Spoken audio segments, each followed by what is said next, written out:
Welcome to What's Next, everyone. We've got some great guests here. Do you have $1 million idea? Do you have a product that you think might change lives? Well, that's what we're going to talk about tonight. Theresa Finn is the co-founder and CEO of Hammerman Swim Cap. And then joining her is Alec Thompson with Thomas Johnson.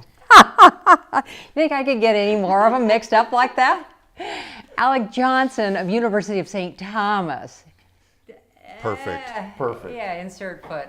Anyway, so what we're talking about is the swim cap, and you took a class from him. But let's start with you, because this all started with an accident. It did. It did indeed.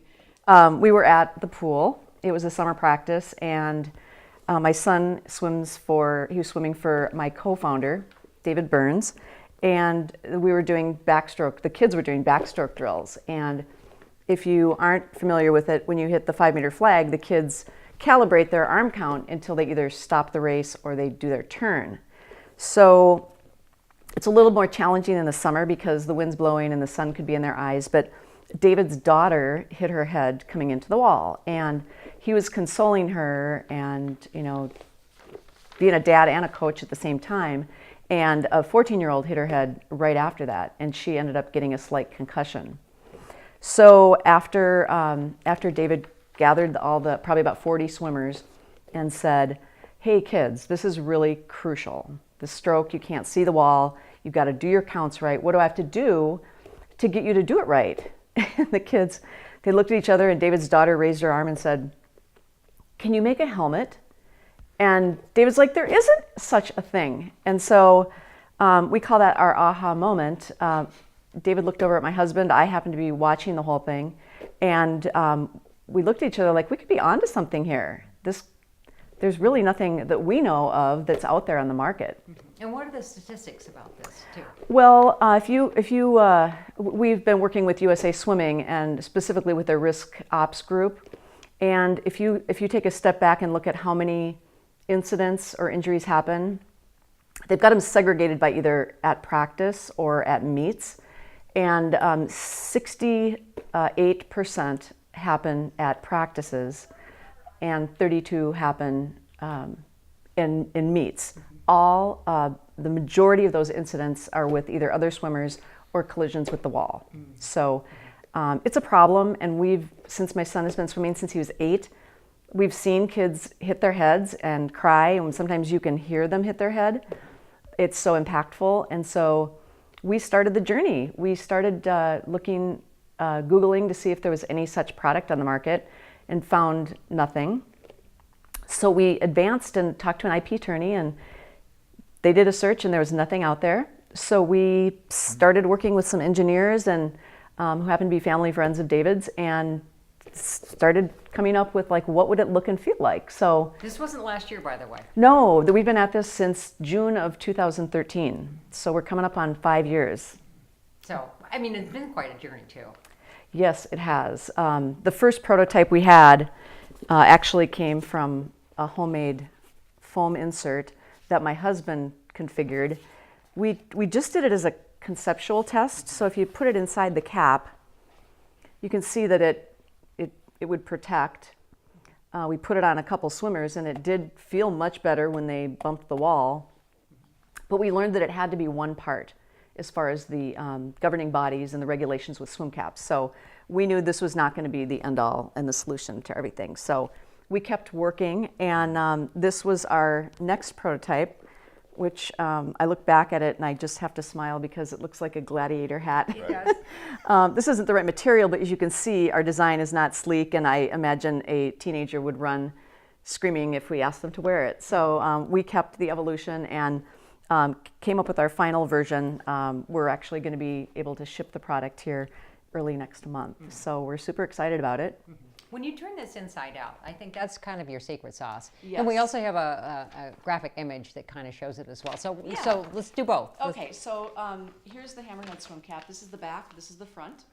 And the secret sauce is what we call HIT technology. So it's honeycomb impact technology, which is all one part. It's seamless. If you watch the Olympics or swim meets, you'll see that a lot of the tears occur with this right along the seam line of the swim cap. So this doesn't have that issue. If you flip it back right side out, this is the back, this is the front. It's a little larger in the back, like our human heads, a little smaller in the front. We also brought the cut line down so that it comes over the ears. So that will prevent water flow in and out of the ear. And you've really been testing this with a bunch of different groups, including triathletes. We have. In Because fact, they get kicked in the head all the time. yes, and different groups like it for different reasons. So the youth swimmer learning to swim likes the safety. The mothers like the safety. The kids like the safety. The competitive athletes, as a just a bonus to the safety feature, you'll see it takes out all of the wrinkles of the cap. So that means no drag. If they shave their body, they do dry land, they sleep right, then they got wrinkles on their cap. So this is a really popular feature for triathletes as well as the higher end performance swimmers. The triathletes like it because it has more insulating properties than a regular cap. Oh yeah. Yeah, so you can cold water, and most Yes, are. they mostly especially are. in Minnesota. Yes, they are. So it can be worn in practice by itself or in competition. A lot of the triathletes, for instance, have to wear their event cap, so you can put that right over this cap, and you'd still enjoy the nice smooth surface of performance. So you put that on, then put your goggles on, and then put your performance cap on top of it, so it all works. Exactly. Now, how did you come across the University of St. Thomas entrepreneurship class that you took from Alec? We were working with Sonia Brown, who's one of our investors, and she had taken a class with Alec and had nothing but great things to say about him. And so she said there's a new class coming up. It's in their entrepreneurial school, and it's really helping to frame in and create a solid business plan. So I was all over it. I thought that was a great idea. So now it's your turn. She came in your class. What did you do? Well, the goal of that class, and probably the needs that fit Theresa the most, was to make a case. So if she needs to raise more funding, if she needs other sorts of strategic partners, she needs to be able to make a case for a reason to help her. That's right. And that's what the business plan does. And so, also in that particular class, we were preparing her and the other students to compete in Minnesota's largest business plan competition, MinCup, which would provide Theresa a lot of visibility right in our own backyard. That's right. Which you That's right. then participated in last year. We did. It started in April and got a call in late April, or late May, and found out that we made it to the first cut. And so that went from, I want to say, 1,200 down to 85. And then from there, we made it to the semifinals. So we were very proud.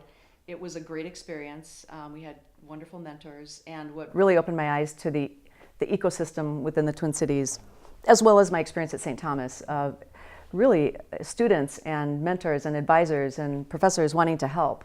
So it's all ages. Yeah, all ages. weighing in. Yeah, and so it was a great experience. We actually have a question for you guys, so I'm going to take Excellent. that right now. So thank you, Carla. So would this be applicable to water polo competition? Not sure what the rules would be for that. Yeah. Actually, right now water polo players wear a bonnet, and they have a special covers for their ears because they're like gladiators. They're kind of nasty in the water. Mm-hmm. So the one product we have seen with water polo players is it almost looks like a yarmulke, and it's got nodules on the top of it, and we've seen the goalie wear it. So they would put it in on their head, and then they put their bonnet over. They had the ball a lot like soccer players, so we have seen some interest with the water polo group that's part of the whole USA Swim world, if you will. We saw some of them and spoke with them at the conference last year down it's called the Aquatic Sports Conference. So it was down in Dallas, and yeah, there's a need there because they're pretty rough and tumble in the water. How does your class prepare people like Theresa to go into MinCup or just in real life? Because if somebody has a product who's watching out there tonight and they have an idea and they do what you did, which is sign up for a class, what are the types of things that they will take away from your class, and also that they need to know after they leave your class? Yeah, so not having an idea isn't good enough. And we challenge, Yep. and Theresa was challenged Yep. frequently Yep. to understand that when we discover a problem and we create a solution, at that point, the market for that problem and that solution is one person.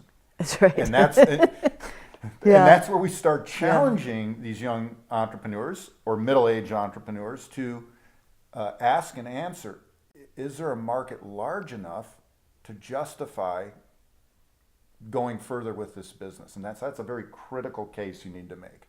But it's not easy. And as Theresa knows, because she sees a problem doesn't mean everybody else sees the problem. That's right. And the amount of time and effort she's had to put into what otherwise appears to be an obvious problem is significant in educating the market.